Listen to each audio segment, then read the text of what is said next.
നമസ്കാരം കൂട്ടുകാരെ. നാളെ മാർച്ച് 31. നമുക്കെല്ലാവർക്കും അറിയാം ക്ലോക്ക് 1 മണിക്കൂർ മുമ്പോട്ട് സഞ്ചരിക്കാൻ പോവുകയാണ്. സ്പ്രിങ്ങിൻ്റെ ആദ്യഘട്ടത്ത് ക്ലോക്ക് 1 മണിക്കൂർ മുമ്പോട്ട് സഞ്ചരിക്കുകയും ഓട്ടത്തിൻ്റെ ആദ്യഘട്ടത്ത് ക്ലോക്ക് 1 മണിക്കൂർ പിന്നോട്ട് സഞ്ചരിക്കുന്ന പ്രക്രിയയുടെ പേരാണ് DST അഥവാ ഡേലൈറ്റ് സേവിങ്. UK ഉൾപ്പെടെ മറ്റ് 70 രാജ്യങ്ങൾ, അതായത് യൂറോപ്പ് യൂണിയൻ, നോർത്ത് അമേരിക്ക പോലുള്ള 70 രാജ്യങ്ങളിൽ ഇതെല്ലാ വർഷവും നടക്കുന്നൊരു പ്രക്രിയയാണ്. വിൻ്റർ സമയത്ത് സൺലൈറ്റ് ഒരുപാട് കുറവ് കിട്ടുകയും, അതായത് സൺസെറ്റ് പെട്ടെന്ന് നടക്കുകയും, സമ്മർ സമയത്ത് സൺസെറ്റ് ഒരുപാട് താമസിച്ച് നടക്കുന്നതുകൊണ്ട് വിൻ്റർ സമയത്ത് ജോലി ചെയ്യുന്ന വർക്കേഴ്സിന് ഡേ ലൈറ്റ് അഥവാ സൺലൈറ്റ് കിട്ടാതെ വന്നപ്പോഴത്തേക്കാണ് ഇങ്ങനെ ഒരു കൺസെപ്റ്റ് തുടക്കമിടുന്നത്.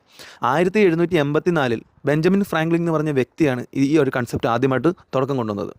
പക്ഷേ 2016 മറ്റ് രാജ്യങ്ങൾ ഇത് ഒഫീഷ്യലി ലോഞ്ച് ചെയ്യുകയും ഹഡ്സനാണ് വീണ്ടും പുതുക്കി കൊണ്ടുവന്നത്. ജർമ്മനിയാണ് ഇത് ആദ്യമായിട്ട് ഇംപ്ലിമെൻറ്റ് ചെയ്ത രാജ്യം. ഇത് ആദ്യമായിട്ട് ഞാൻ കേൾക്കുമ്പോൾ ഒരുപാട് ഡൗട്ട്സൊക്കെ ഉണ്ടായെങ്കിലും പിന്നീട് ഏകദേശം കാര്യങ്ങളൊക്കെ പിടികിട്ടിയത്.